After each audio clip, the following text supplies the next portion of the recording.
Good evening. Samraj? Right. Okay. So today we'll talk about attention. What is attention? What is attention? Consciousness going out. Right. So the outward movement of consciousness is attention. Right. The knowing movement of consciousness is consciousness. Right. Doing. Right. And the controlling movement of consciousness is will. Is Will. Will. Right. So the divine wants to see, the divine wants to experience, and for that it sends attention out of the five senses. So it is through attention that we relate to the physical world or any world, even the subtle world inside. It is through attention. So attention comes from the divine, comes from the divine. I remember when I first, in the few months with Mr. Tavaria, and we were driving to a place in Mumbai, and he was explaining the prism exercise to me. So the fastest shortcut is the prism exercise, right? attention To what do you call realize the divine, to realize your own nature. I won't say it is the fastest in the sense that there are some techniques in yoga which are immediate techniques, but of all the safest techniques, it is the fastest technique, right? So today we are going to first talk about the prism exercise. Now, the deepest secret of attention is that when we are looking at an object, whenever we are looking at an object, attention reflects back to its source, right? so kind of trata anything.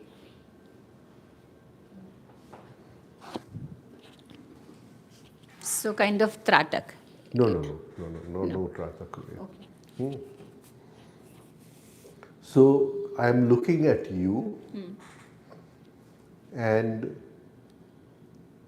in a certain way I am looking at the seer inside at the same time, right? Now this is very deep because here we do not have to divide attention. There is no division of attention. It's much deeper than division of attention or double arrowed attention, right? And this is happening all the time, but we are not aware of it. We are not aware of it.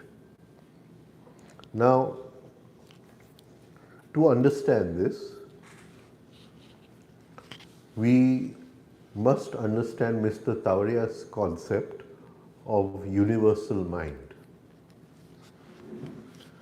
So, Mr. Tavaria says that everything in this universe is made out of universal mind, made out of universal mind.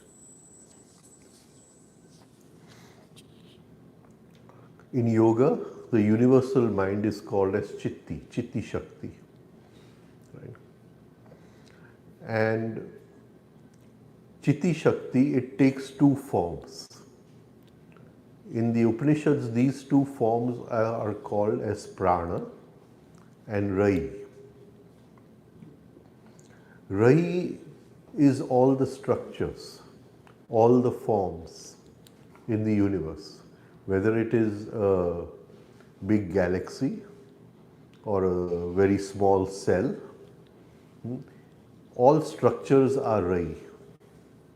And all structures run upon petrol, run upon fuel. That fuel is prana. So universal mind, to create the universe, right? Or we can say Shakti to create the universe. She divides herself into two parts.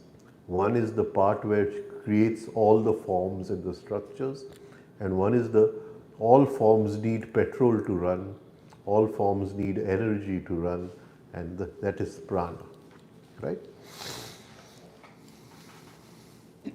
Now, what is this universal mind? This universal mind is like an elastic membrane, right? And it covers the three universes of Bhu, Bhuva, Swaha. So it is like the three universes of Bhu, Bhuva, Swaha, the physical or the cellular, the molecular or astral, and the mental or electronic universe are covered in a kind of skin, right? When science talks about the physical world, that is the Bhulok, right? They say the speed of light is the skin of Bhulok. The skin of light is the speed of light is the skin of the physical world, physical universe. Similarly, universal mind is the skin, and universal mind is like an elastic membrane, right? So when something touches the universal mind, it returns back to its source. It goes back to its source. Now, each moment, this universal mind, because it is like an elastic membrane, it is reflecting our thoughts, our feelings, our sensations back to us every moment. Nothing is hidden from the universal mind. So every thought which we throw out, it hits the elastic membrane and comes back to us, right? And this is what we call as karma. This is what we call as karma. Now, when we practice the prism exercise and go deeper into the prism exercise, when we are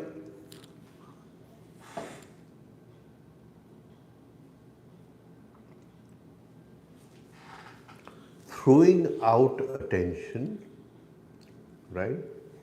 And attention is not falling on any object, then attention touches the universal mind and is thrown back to its source. And in that, there is a glimpse of the inner seer, the inner divine, because attention has come out from the divine, right? Now, for us, we must examine the quality of our attention. What is the quality of my attention? Because as we grow old, the response speed of our attention to any stimuli slows down, right? It slows down, right? And unless we work upon attention every day, make an effort to sharpen our attention like we sharpen the kitchen knife, right? To sharpen our attention every day, right? That attention is slowly going to not be what you call of that, that quality which can take us to higher states of consciousness. Because everything depends upon attention. So the first thing is, what is the speed of response of my attention? And that is the most important part of doing the prism exercise. The second thing is what is the ability to grasp.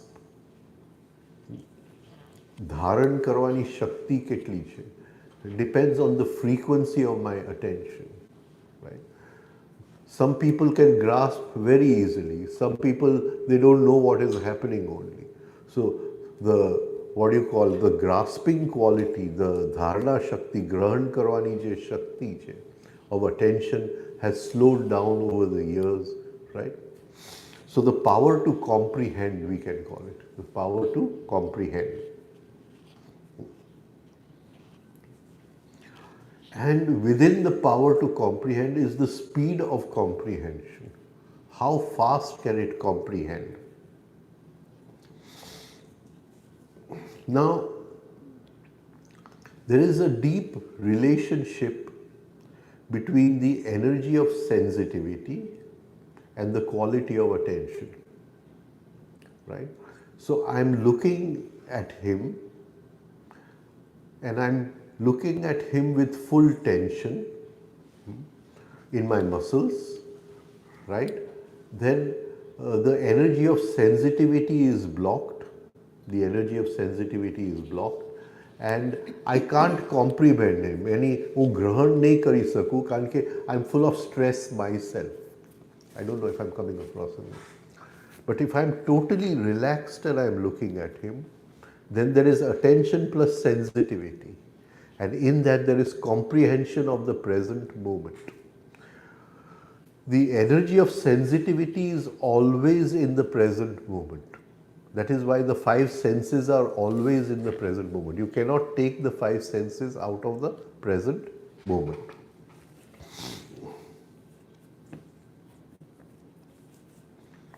So the key to coming into the present moment is sensitivity and attention, and the deeper aspect of sensitivity is am I tense or relaxed? Am I tense or relaxed?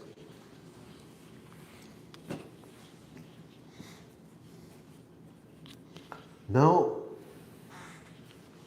once attention has gone upon an object, so we saw the speed of attention, the comprehending power of attention, and then attention returns back to me.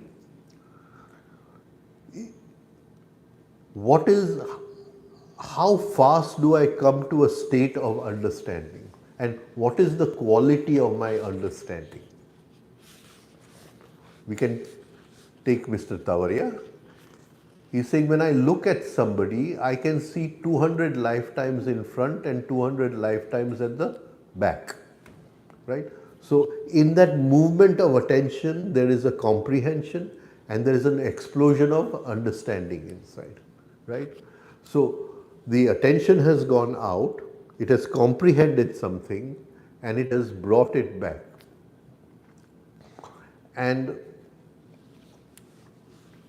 when it brings that, what is the inner power of understanding? How deep an understanding do I get of what I am seeing on what I have thrown attention? Am I coming across in this, right? I'm trying to make it simple, but some things are little...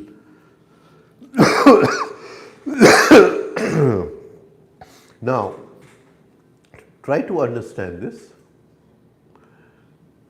If I'm looking at him and attention returns to me, then, and if at that moment I am thinking, if I'm what you call involved with the process of thought, then that attention is seduced by the thought takes away that attention, and it is through thought that I understand him. Through thought that I understand him. But when I throw attention upon him and attention returns back to the source and there is no thought there, then I understand him in a totally different way. So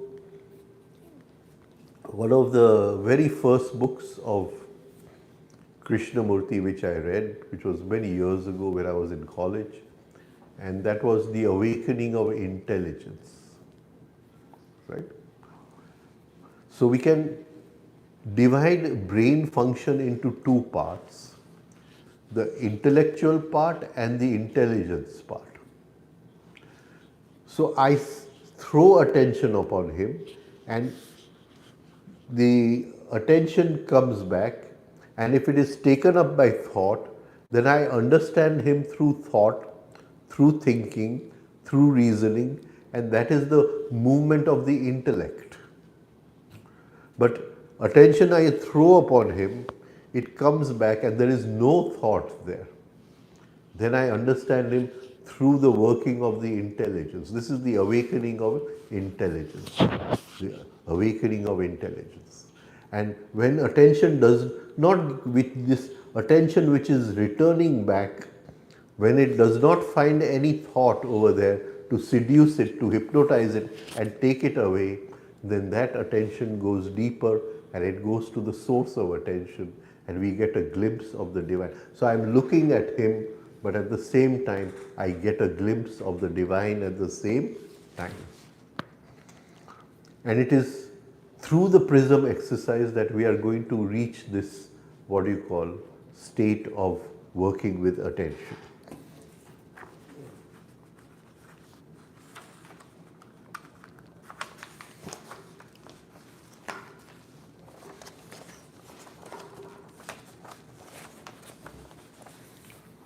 So attention is the movement of light between the seer and the seen, the experiencer and the experienced, the subject and the object.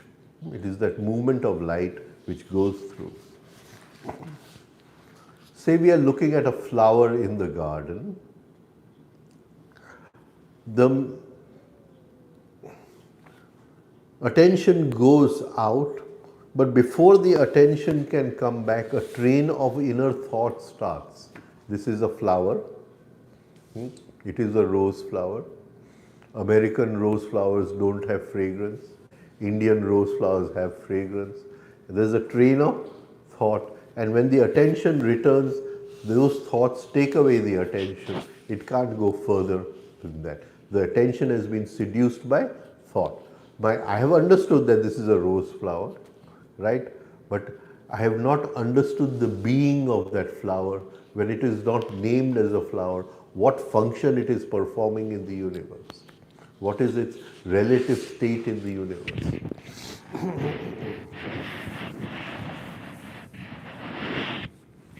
Whenever we are thinking, right, to create a thought, attention has to move into memory. Right? When I label this as a rose flower, right, my attention has gone into my memory and come out with the rose flower, the label of the rose flower. Right? So I've already given a function to attention. Already given a function to attention. So the minute we start thinking, attention moves. I was looking at the flower, but now attention has moved into data stored in my mind, stored in my memory disk over inside, right? This is called seduction of attention. Seduction of attention. Can you see? Paying of attention, looking at him, looking at the rose flower, is just a chitta. Just chitta means attention. It's just chitta. But attention has to go into my mind and retrieve the name of the flower, that this is called a rose flower. That movement of attention into the mind and labeling it as flower and labeling it as rose flower is called as vritti. So chitta, the paying of attention, and then the chitta gets entrapped, circling around in one vritti after the other. This rose flower has smell, it is of this color, it is of this. So the attention chit has been entrapped into vritti. And the whole process of yoga is nothing but chitta vritti Nirodha. It's clear way.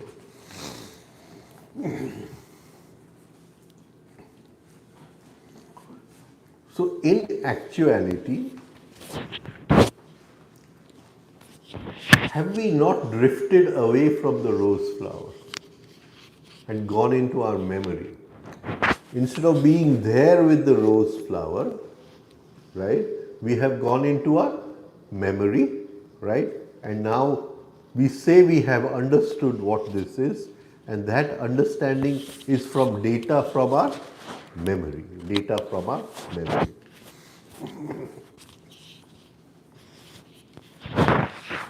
Now, can I bring my attention back to the rose flower? Can I bring my attention back to the rose flower? How would I do that? I don't want it to go into my memory and say it has this color and it has this smell and this one is looking a little weak, he has not given fertilizer properly or whatever. How do I do that? What is the key? What is the key? Huh? And Pause. pause, yes, I pause. Definitely I have to pause. And then how do I hold my attention on the rose flower? With the will. No, I've already given you the answer. He says with the will. Yes, with the will, application of will, but what will I want to bring it into the present moment. So, thinking the flower, what will I do? Just. I will sense the flower. So, sensing is always in the present moment, right? But we are so habituated to thinking the flower, right? So, we have to work upon this to create a new habit. Just feel it, sense it. Don't allow thought to come in between, because the minute thought comes in between, memory will come. Right? So if you can hold that flower and just sense it, right? The very sensitivity of the flower brings attention to the present moment. Sensitivity is the key to bring attention to the present moment.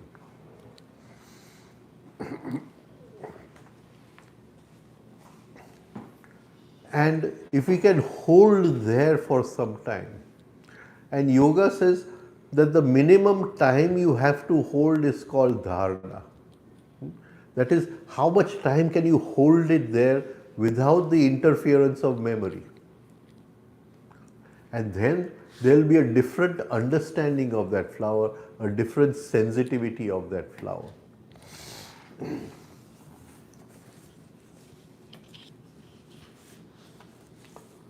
So the more we hold our attention on the flower, attention plus sensitivity, there will be a different grasping, there will be a different comprehension, and there will be a different experience of the flower. And many times you will feel as if you have merged into the flower, you are the flower and you are experiencing the flower. This practice will slowly increase the speed of our attention, the quality of our attention, and the grasping power of our attention. Without sensitivity, attention becomes more like just a mechanical dead light, right? Right, just we're using it with a mechanical dead light. So we're going to, this is our background, and for that we are going to use the prism. We're going to use the prism. So we are looking into the prism. We are looking, everybody knows the prism exercise, so I won't explain the exercise. So we are looking into the, I'll take it, I think, just here.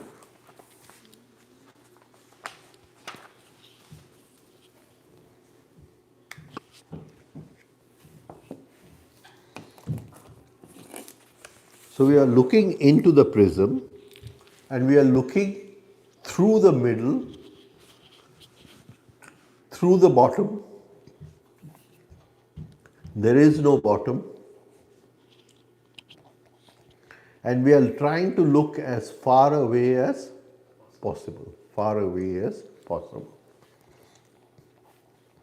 Now, attention will drift, bring it back to the prism.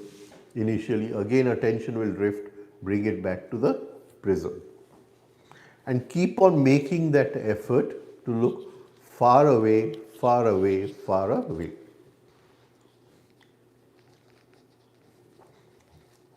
So the first thing which will develop is we will be able to hold our attention on an object for longer periods of time.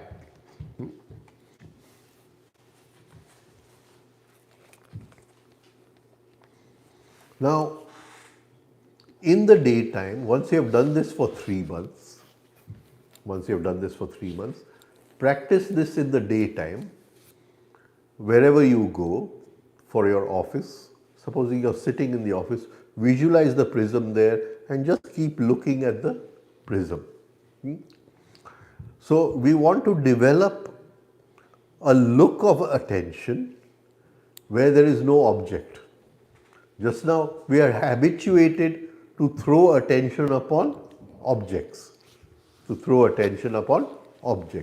there must be some stimulus for us to throw attention over there, whether it is an object or a sound or whatever. So you are saying in the office, the prism would not be there, but we would look at the prism, or You can visualize the prism. visualize. Okay. If you can carry an extra prism to office, all the better. Okay.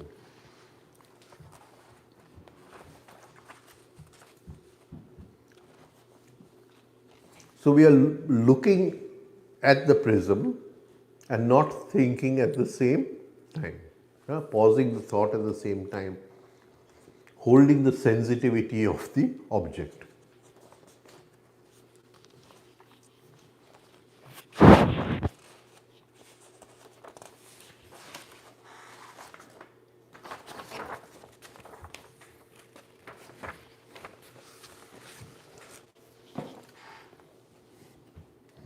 So slowly through working through the prism, we will learn to hold attention in the present moment with no object which is on which the attention is occupied, free of an object. In this, we will have the pure act of seeing, Now, sensitivity is a very deep thing. So, one of the things which I did about 2 years ago is on my terrace I created a waterfall. So I sit near the waterfall and I listen to the water.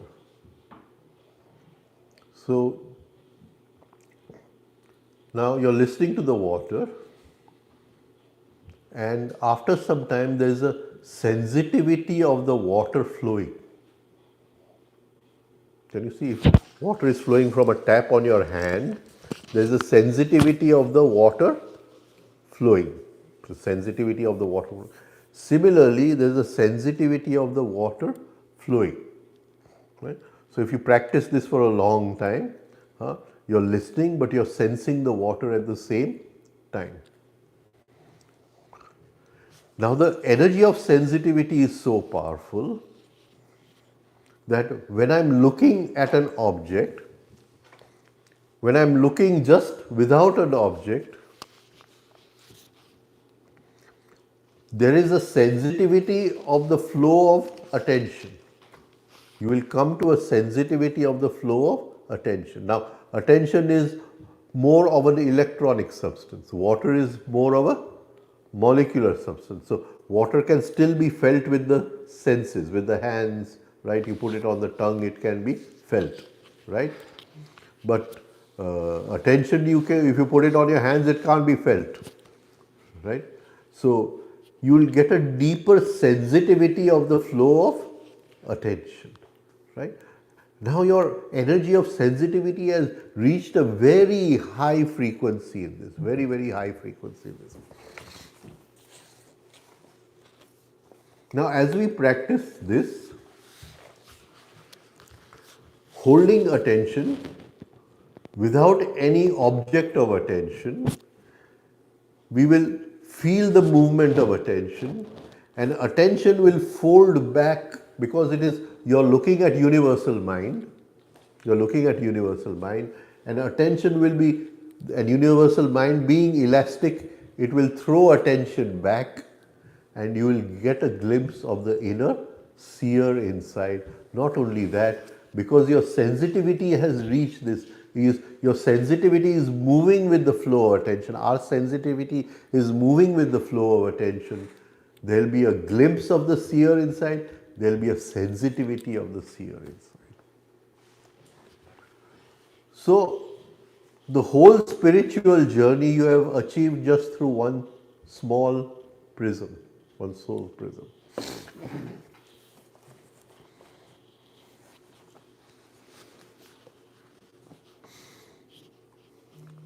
And as we practice this, we will get more and more glimpses of this. And once we practice through the prism, we will go in the garden and practice with the flower again. And we'll hold our attention on the flower, right?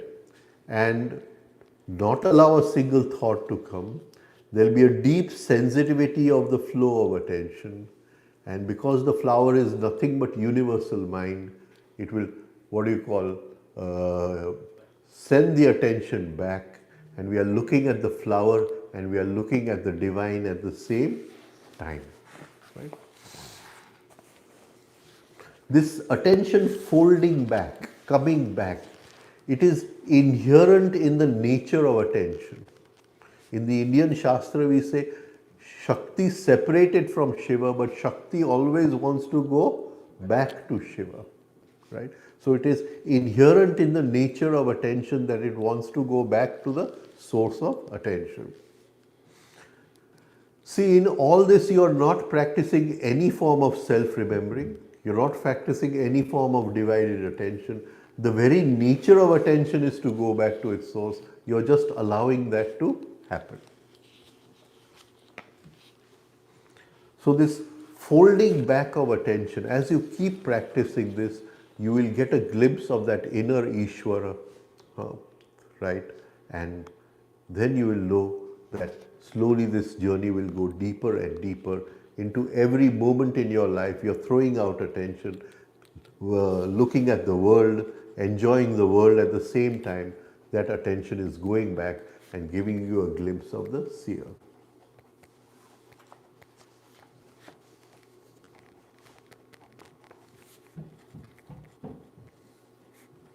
Now, a thought may come to us that did we awaken this possibility, or was this possibility there with us from the beginning? Did we already have this possibility, or was it something which we awakened through the prism? And we will realize that it was always there, right? That every object where we throw our attention on reflects our attention back. But before we could receive that attention, before we could be present there to receive the attention, thoughts had taken that attention away, right? So we drift into thinking and we leave the world of experiencing. And the world of experiencing comes through sensitivity. So attention went out but came back. There was no one there. We were with the thought, vritti sarupyam. We had become one with the thought, one with the vritti, and gone away.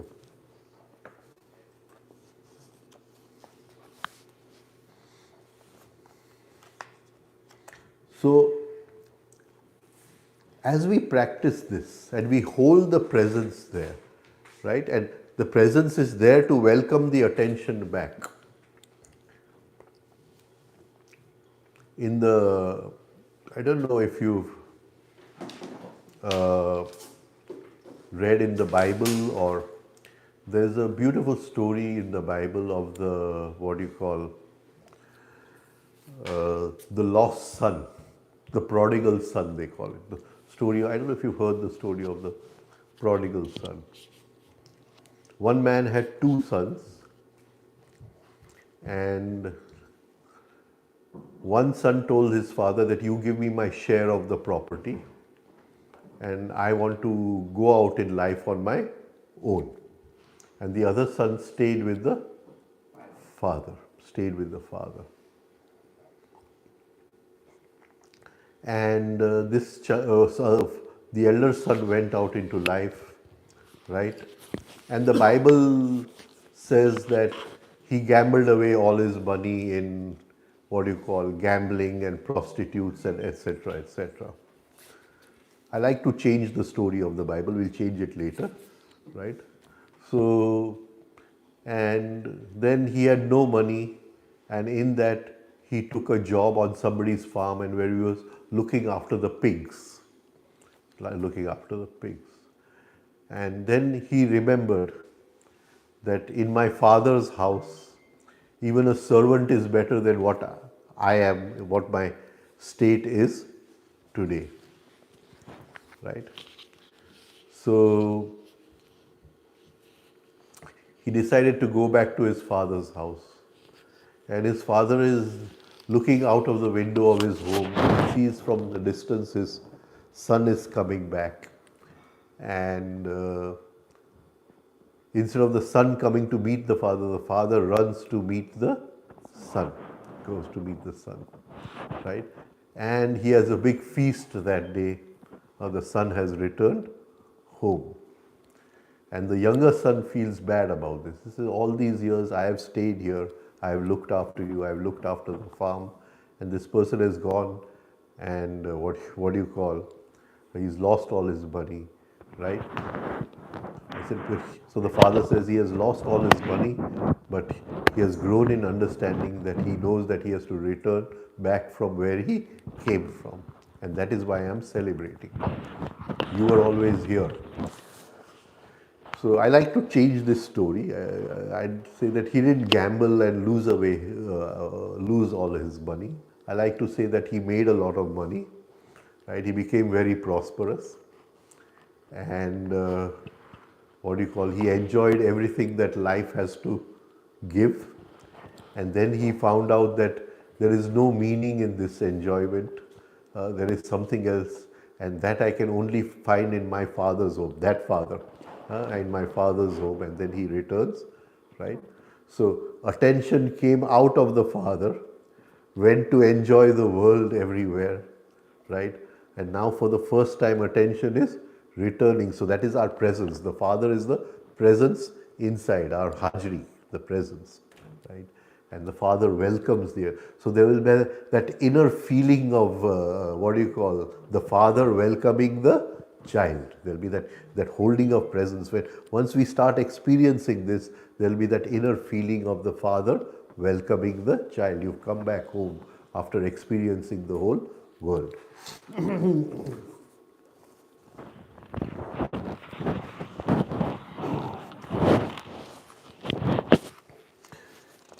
In this, we will understand so many things. What is the concept of universal mind? We will understand that each moment man is thinking, man is feeling, right? And all our thoughts are hitting universal mind and coming back to us, right? Can we purify our thoughts, right? What thoughts do we want to hit onto universal mind? Because they will only come, and it is this understanding which will come to us in this. So we want to do this with the prism exercise. So what we'll do is we take the white piece of paper, the pointed part towards us, right?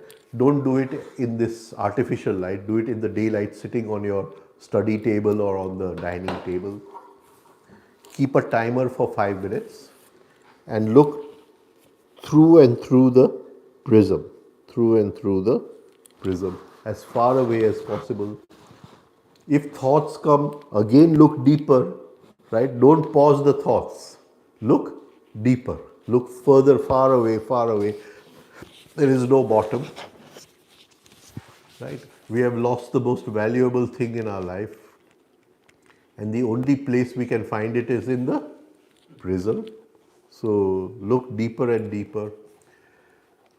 A point will come where, because you're looking far away, attention and thought will separate. When and thought separates, the prism will vanish. The prism will vanish, right? Now, when it vanishes, initially the thought will come, the prism has vanished, so the prism will come back immediately. When it vanishes, make a habit of looking more far away, deeper and deeper. So as you look more far away, the prism will stay vanished, right? And for that much time, you will be pausing your thought, not allowing your thought. You're moving your attention because it is moving through the prism, right? It is moving without the interference of thought and not moving on any object. There is no object, and at one point it will fold back and come back to its source. We have to keep looking, looking, looking, and looking, right? Now, many times Tavarya Sahib had what you call said that the prism exercise can only be done once in a day and only for 5 minutes. Later on, I was thinking on different lines, and also one very close student of Mr. Tavarya, at the same time that I was thinking, he was thinking on the same lines, and we somehow managed to have a phone call between us, and we said we have to change this. And so you can do it couple of times in the day. Couple of times in the day you can do it. Please do not do it at night. Do it in ordinary daylight. Ordinary daylight. Right? Now, with my any questions, and I want to take something else. Any questions? You mentioned about poverty seeing lifetime. What does it mean? Like 100 lives ahead, something like that? Yeah, I didn't understand what you said. Nowadays, you was able to see 200 lifetimes before and after. You know, when you look at somebody. That was his joke. Oh, okay. Right. He used to say, in my past life, I've swallowed a color TV. So when I look at a person, I see his previous 200 births and his next 200 years birth, 200 births. That was his this thing. No, but I think he also mentioned, not jokingly, in the recorded video, that he was mentioning about you will see the lifetimes previous and past. So was he joking or he was serious about it? You will see? Who? You will see means? No, he mentioned like when you practice prism exercise. Yes. You, Yes. Yes. You'll see many things. You'll see many things. I want to keep it as pure as possible, right? So don't get distracted. Okay. But you will see many, many things. Many, many things, right? So, because when the ray of attention goes back within, it goes through different layers. The mind has so many layers. Can you see there are moods, there are associations, there are buffers, there are habits, there are attitudes, and there is a chief weakness. So it goes through all that, and all that you will start seeing inside, right? So all that you practice in meditation, which even meditation you cannot reach that state, this will come automatically as you practice the prism, right? But don't get carried away. You see, in yoga, when we use the words abhyas and vairagya, you're climbing a ladder. Can you? So when you want to go to a higher step, there must be vairagya of the lower step. But if you say this lower step is a very beautiful step and I don't want to climb higher, right? And that happens. It happens, right?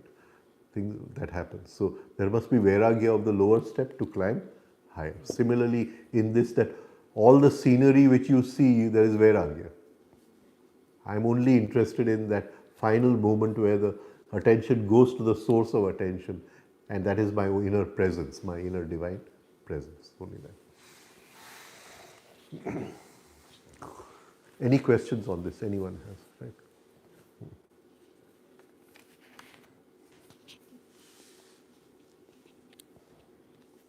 Okay, now I want to just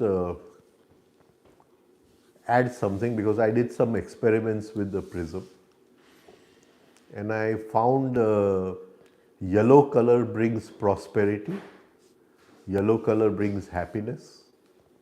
The vibrations of yellow are the highest vibrations in life, right?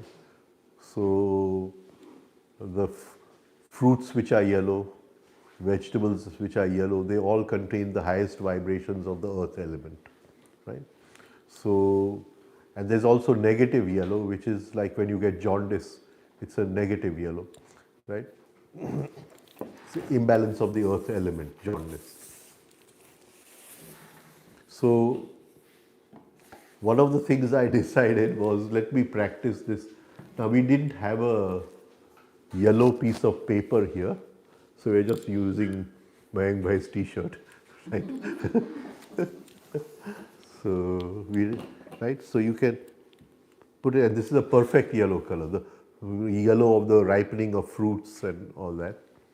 So, and you can put the prism and just dissolve into the yellow color, go deeper into the yellow color for 5 minutes every day, 5 minutes every day.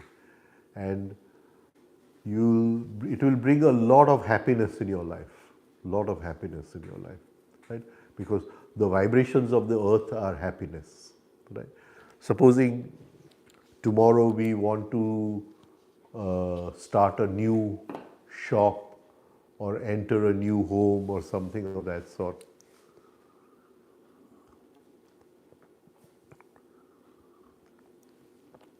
Then in our breathing we want the earth element. In our breathing we want the earth element, and when in the breathing the earth element is present, it always brings good fortune, good luck, prosperity, happiness, right? And that is yellow color, right? So you can use this just for 5 minutes every day, but that does not mean you don't do this prism exercise. This is the most important prism exercise. Here there is an object, here there is no object. The white color is no object, right? So, but do this, it will bring a lot of happiness in your life, right? So I just thought and it's a beautiful yellow color, this one.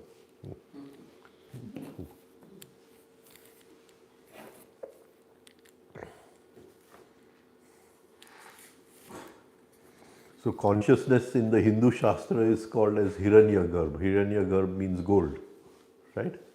So yellow color again, yellow color. And one of the names of Krishna is Pitambari, the one who's wearing yellow clothes.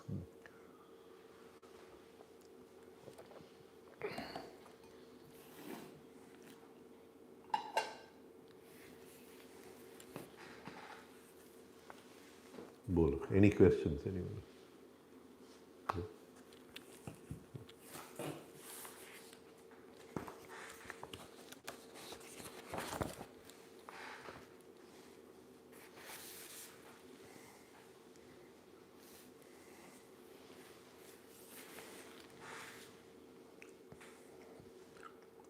Now, we'll go back to talking about attention. Attention.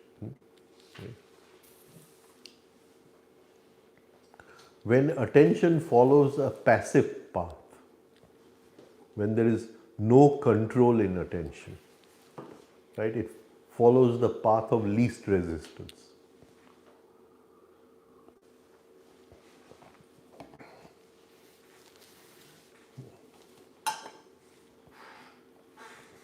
Then what happens? Where do we go?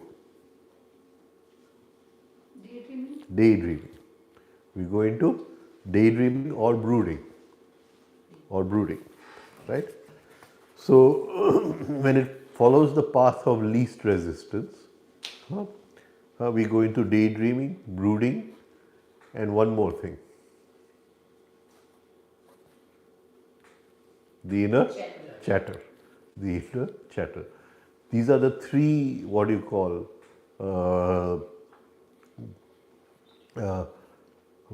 properties of an uncontrolled attention. Uncontrolled attention.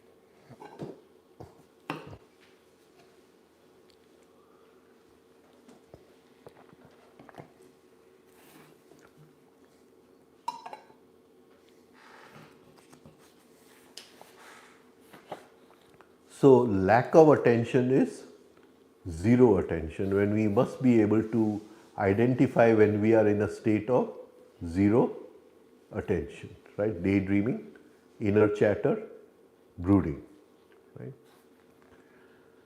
Now, how do we know we have come from zero attention to the second state of attention is attracted attention, khichailo? How do we know that we have come? Supposing we are reading a book and after we read one page we don't know anything, we want to go back because we can't make the connection to the next page. Then we have read that page with zero attention, right? So,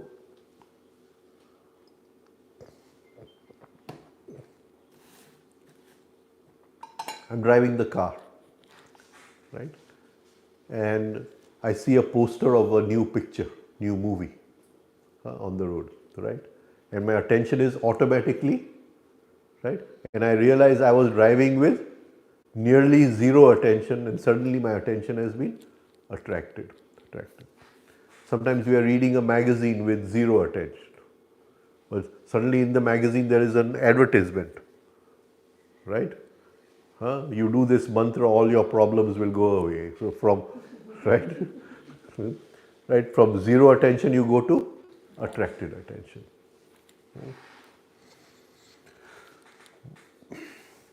What do we like in life? What do we like in life?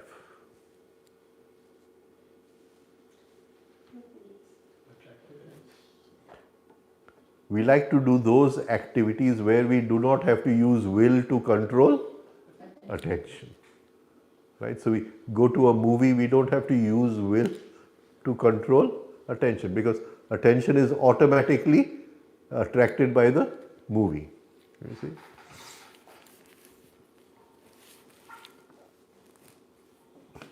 So you can be driving a car and daydreaming also at the same time. You know that?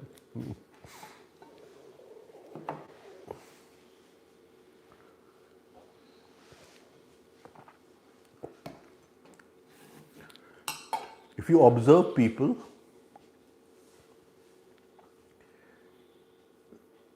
you may observe that they are talking and talking, but they are paying no attention to what they are talking about. It is as if it is just coming out one after the other, right? A form of diarrhea, right? They're just verbal diarrhea, just talking, right? There's no attention. So they're talking with nearly zero attention.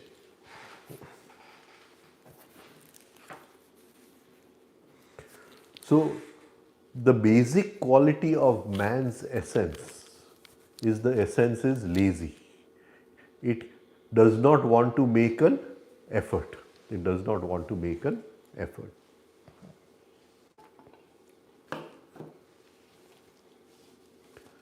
Many people, they say, what you're talking is all intellectual and I'm not interested in intellectual, right? So, okay, I mean, you're not interested, it's not interested, but you're just not willing to make the effort. They're not willing to make the effort. So it's kind of mental laziness.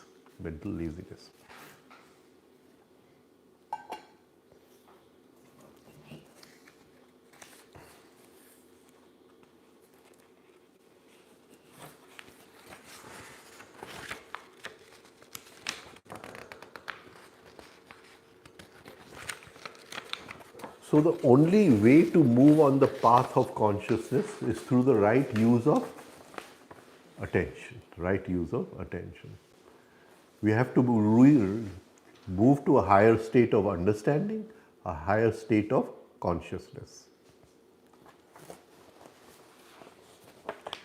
And within all of us, the desire to know, the desire for real knowledge, and the desire for understanding, and the joy of rising in consciousness is all there as a seed. It is all there as a seed. But it needs attention for the seed to grow. It needs attention.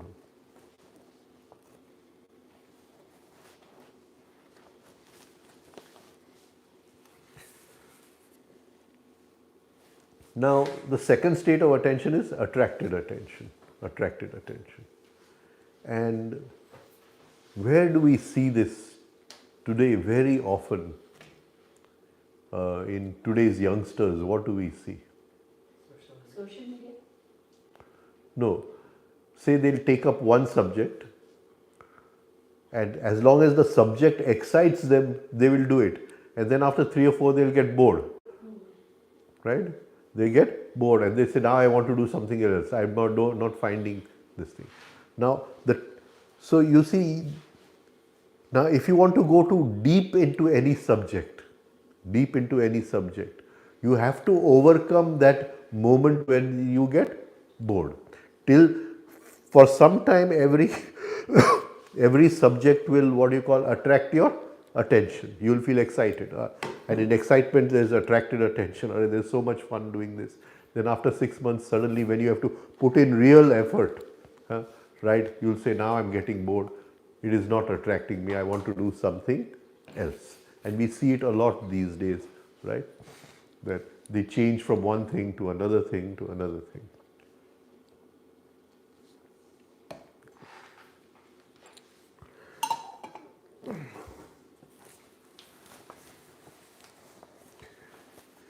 And we see it a lot. Where else? Where else?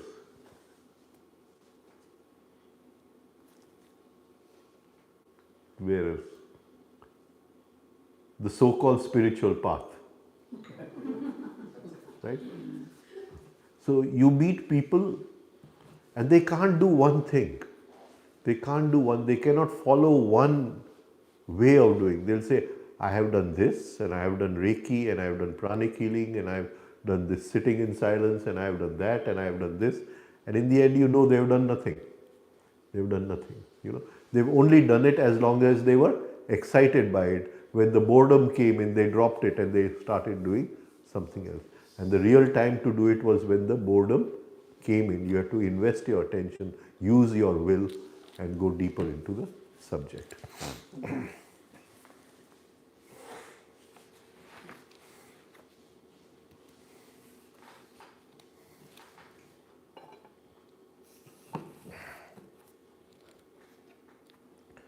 Now the third level of attention is directed attention. That is when we study for an exam. We have to hold our attention in the subject, right? And after studying for 1 hour, we feel we've held our attention. Now let's get to a place where we don't have to put on the TV so that, the attention is attracted, no effort to hold the attention. Right? And this is very important because that is why Mr. Tavaria said that only do it for 5 minutes. He knew that we can't hold our attention for longer periods of time, right? If I keep on talking for 3 hours, right, nobody is going to be able to hold their attention. The maximum we can hold our attention is 45 minutes, right? And that is why the old periods were 45 minutes. I don't know today what the periods are, right? But the old periods in school used to be 45 minutes, right? So in directed attention, we have to make the effort, use will to pay attention. And this is a very high state of attention.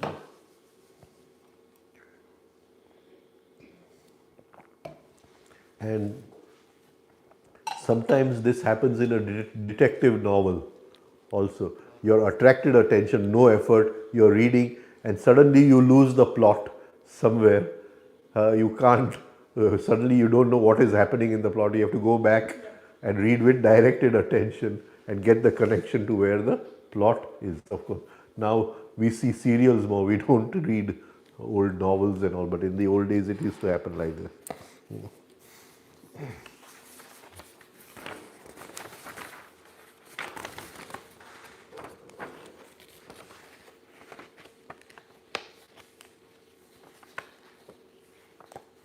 Now, deeper understanding of life, of the mysteries of life, of the mysteries of living, can only come through directed attention. It cannot come through attracted attention. Now, the more we hold our attention, the more we are increasing the power of will, the power of our will.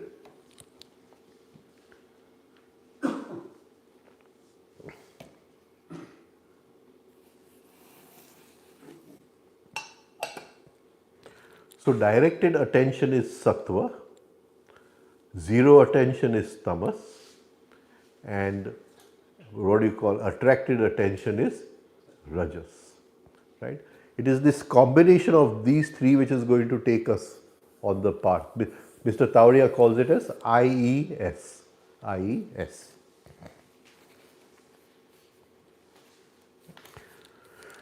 We have different centers within us, the intellectual, emotional, and this what you call sensing, moving.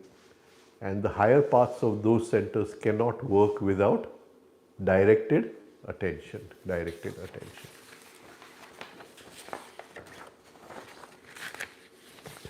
So that is three types of attention. I'm going to talk on attention from a different angle. There is external attention and inner attention. I'm looking at you, external attention. But I'm becoming aware of my feelings at this moment, my mood at this moment, it is inner attention. Inner attention.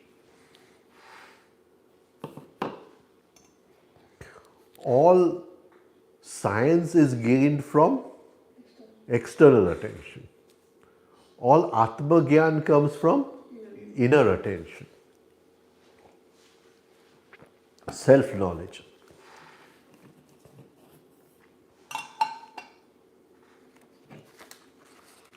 Now, because attention is habituated to go out, right, we have to will the attention inside, right, and we have to keep on willing our attention inside. Where am I inside? What am I thinking? What am I feeling?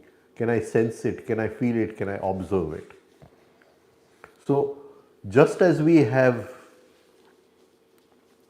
this what you call five sense organs outside which work with attention flowing out, we have one inner organ which works with attention going in, right? And that organ has to be activated.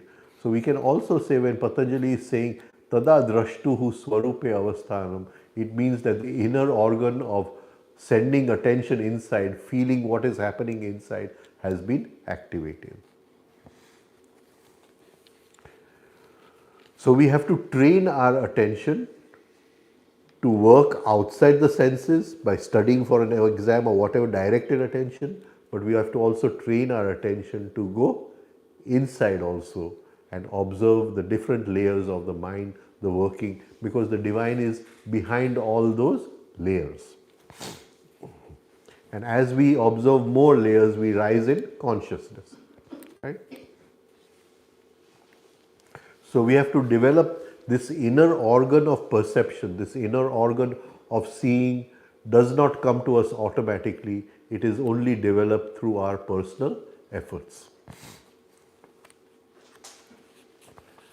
Gurdjieff calls it as observing eye. Observing eye. I just want to touch upon this before I finish, that whenever we are observing it, Gurdjieff talks about many eyes, right? And we can go into that some other day, but whenever we are observing inside, it is always the same eye which he calls as observing eye, and that observing eye slowly grows and one day it becomes real eye. Real eye. That is, the attention has reached the source of attention. right? So I just wanted to touch upon attention today, but most important, I wanted to talk about the prism exercise, and I know most of the people are not doing the prism exercise, so if you can start doing the prism exercise, right? Okay, so we have 15 minutes more. Any questions you would like to? From yesterday's lecture, she has something to ask. I was listening to yesterday's lecture. I didn't come, but I listened. Right. So you were saying that if something happens with somebody, you have to then forgive or do the but Say sorry. okay, that you try to forget that whatever is happened, but with whom you that happened, right? It's not your fault. They just want that, it has to happen their way, like they had their ego. So they try to be, you know, uh, stop talking to you or like that. But so you think that you didn't do anything, you actually didn't do what they really wanted their way. So you try to, you you tell them that, okay, I'm sorry, whatever you were thinking, I didn't do it. So, but still, they they don't want to keep relation. Then what you do? And you try to forget that thing, whatever happened, you tell them that, oh, okay, it was, forget it, it was, think that my mistake, even though it wasn't your mistake. So, and then you think, in my case, usually I think that if something happens, I always say that, oh, okay, that may be my karmas. That's why this, whatever is happened, is because of my past karmas or something like that. So I try to forget that thing that way. So, but still, as you were saying your incident, that it takes few years to forget that. So same thing, I try to forget, but then that thing was so hurt you that even though when something happens or you hear somebody, it again comes in your mind. So how do you try to completely forget that? So there are 2-3 points over here. The first point is, in life, we only see effects. We don't see causes. What comes in front of the 5 senses is effects, right? The mind sees the effects and tries to come to a cause. Effects lie in the plane of the 5 senses. Causes lie in a different dimension. One effect can have multiple causes. Can you understand what I'm trying to say? Right? So when you say it is his fault or my fault, you don't know. Even though at the level of the senses you feel it is not your fault. Apparent level, and our thinking is connected to the senses. It is sensual thinking. Can you get what I'm trying to? Right. It is. We are not going into a higher form of thinking. Right.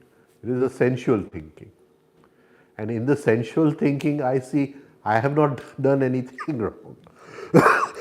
Why has this incident happened in my life? Why has this incident happened in my life? Now, the thing is that causes lie somewhere else which the 5 senses cannot see. They cannot enter into that dimension of time and space. The mind can enter into that dimension of time and space. And it can enter into two ways, through the use of intellect and the use of intelligence. Can you get it? So intellect is the thinking process, the reasoning process, right? Tark, vitark, what you call, right?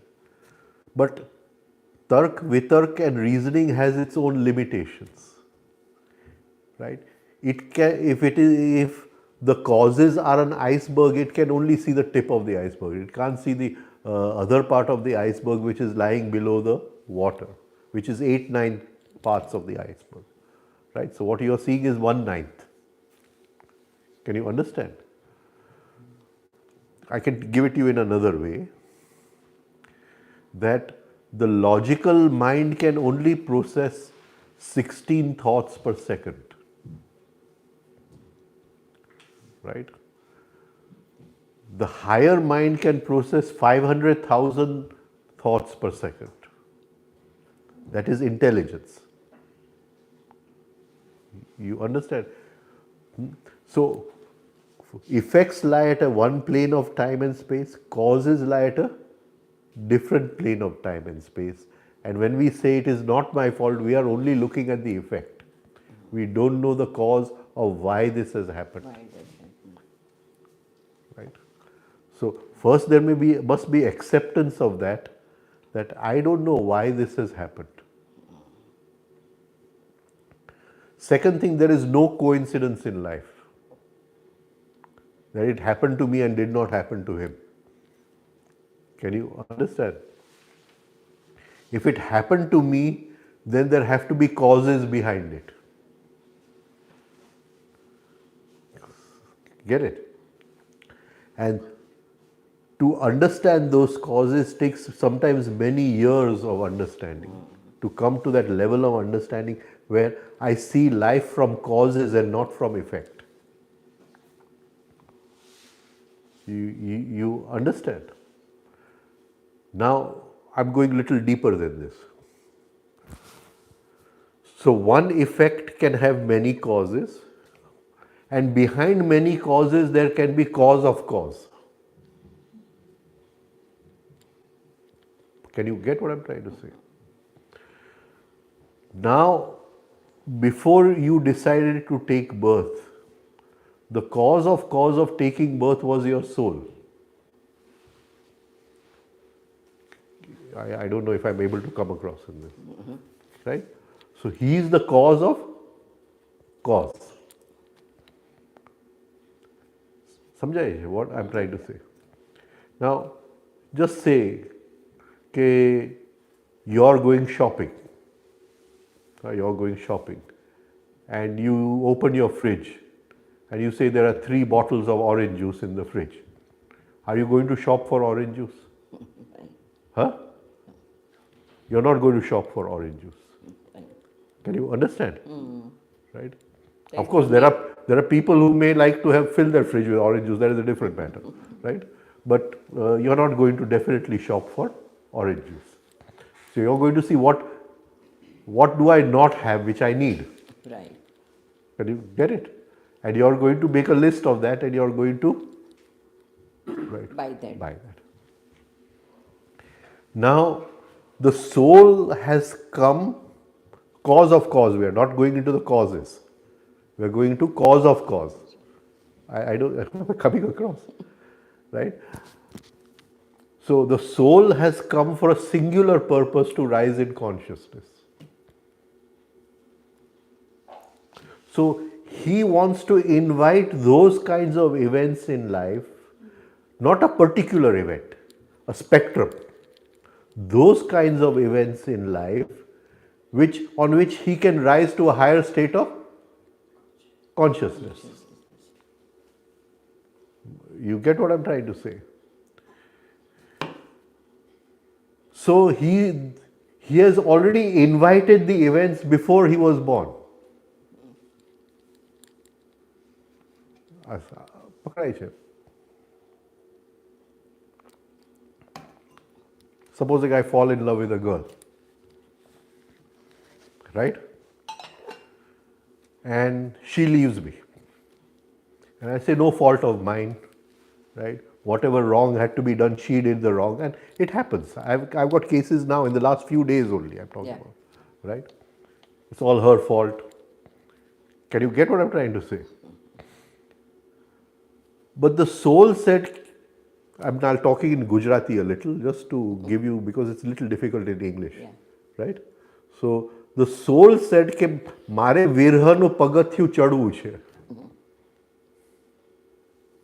Can you understand? I don't know if I'm able to cover. I want to use the heat of virha, right, to rise to a state where I fill something in my fridge which I don't have. Right? If I lead a very happy life with this girlfriend of mine, or I marry her, or whatever, can you understand? Then I already had orange juice, there's 3 more bottles of orange juice. You get it? So at that moment of taking birth, the soul has said, I want to pass through virha in this life, because there's no exact English word for virha. You get it? But the pain of separation, we can say. The pain of separation, and in that burning of the pain of separation, I will realize something higher. I will realize something higher. I will say she left me because, I can say she didn't want to look after the children and she didn't want to do housework or whatever. Can you understand what I'm trying to say? Right? She left me because of that, right? And or maybe she got somebody who was more richer than me or whatever. So these are the causes which are available to my 5 senses. These are the causes which are available to my 5 senses, right? But these are not the causes. Behind those causes are different causes, and behind the causes is cause of cause, which is the soul. Can you understand what I'm trying to say? Right? So that incident has been invited by me only, not me as an ego. Ego is never going to invite that incident. Can you understand? Ego will say, oh, let's have a happy life together, right? But the soul has already invited that I want the pain of separation to rise in consciousness. Can you get it? Now supposing it is your relative or somebody, and it's painful, he's not talking to you or she is not talking. It could be your own children also. Can you get it? It happens in everybody's life, right? So the first thing is, this is the fact that he or she is not talking to me, right? This is the fact that it is very painful, right? Apparently there is no, I have not done any mistake or whatever you want to say. But the fact is it has come in my life. And I cannot see which forces have invited it in my life. Right? Now, what is the most valuable thing in this whole situation? Can you get what I'm trying to say? સૌથી કિંમતી વસ્તુ શું છે in this whole situation? Huh? The pain of separation. Because that is tapa, that is heat, right? The only person who feels hurt within us is the ego. So in that, if I can move into the sensitivity of that burning, if I can move into the sensitivity of that separation, right, then the soul will get its food which it needs to rise higher. Can you understand what I'm trying to say? Yeah. But if I go to that person and say, sorry, chalo, even though it is not my fault, I am taking all the blame and it is my fault, from tomorrow let us be buddies again and what do you call kissy-missy, whatever happens in life, right? Then I have lost this, what do you call, very valuable substance, which was suffering. And it is, the soul only grows through suffering. Can you understand? The soul only grows through suffering. It has already invited that suffering. It has already invited. That is the cause of cause. Right? Then there can be multiple causes inside which are related to my sanskars. Right? So, which have invited this event. Can you see? Right? Supposing you have a sanskar of complaining. So the what do you call the political party of complaining wants to become more powerful. So it wants to make you complain more. So it wants to bring those events in life, right? But it can only bring those events which were first, which come in the spectrum of what the soul invited. The soul invited, because he is the cause of cause. These are multiple causes. And then what is available to the five senses is the very, what you call, ordinary cause, which we call the sensual causes. You see? So, most important in any situation, don't lose the suffering. The suffering has been invited for him to rise in consciousness. Suffer. Voluntarily suffer. With total relaxation suffer. Tense and relax the muscles and hold that suffering. Don't complain about it. Don't go into a train of thought, tomorrow will be better. Right? Don't go into a train of thought, if I had not done this, this would not have happened. Right? Just hold that suffering. And as soon as the soul has taken nourishment from that suffering, you will be free of it. Then if 1,000 other incidents of similar kind happen, nothing is going to happen to you. You've risen above it. Second thing, if you avoid it, you go and say, buddy, we are friends and I'm sorry, my fault, even though not my fault, etc. Then you have given upvas, fasting, to the soul, which he wanted. He is going to ask for it again. Right. Because his fridge does not have orange juice. Right? So he wants you to shop for orange juice and you're shopping for something else. You get it? So there is, what do you call it? In life there is effect, senses, And there there is is a cause. multiple, behind each effect there are multiple causes. And behind the multiple causes there is one cause of cause. Right? Thank you.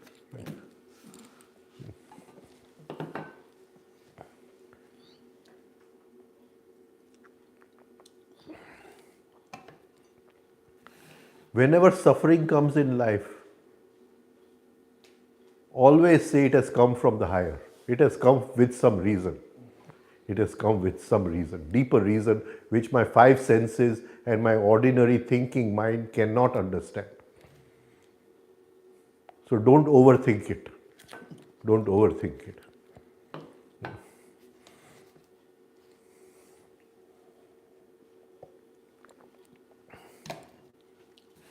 बोलो.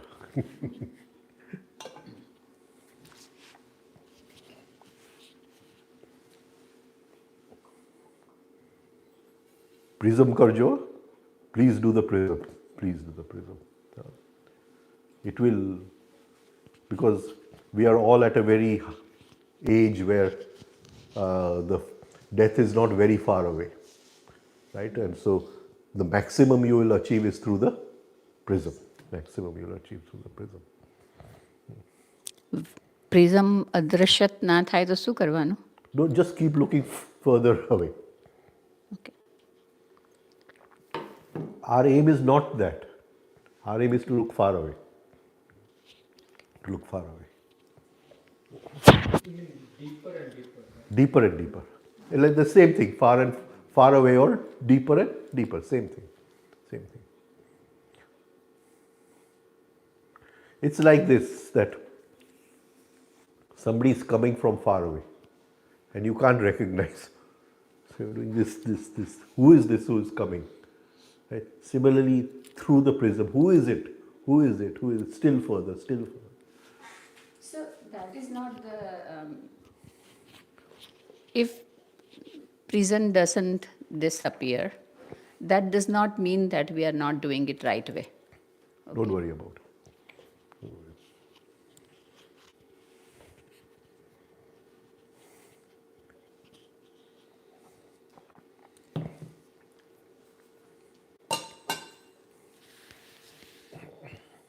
Well, anything you all want to take tomorrow, then I'll. Should we start correcting? Tomorrow? Tomorrow onwards. Okay. I mean, wants anything else. Whatever y'all, anything y'all, we'll take corrective tomorrow. Take the corrective. How many days we have left? 4. 4. So we'll take 2 per day and see if we can finish it in by. Right. Okay. Thank you. Good night. Good night.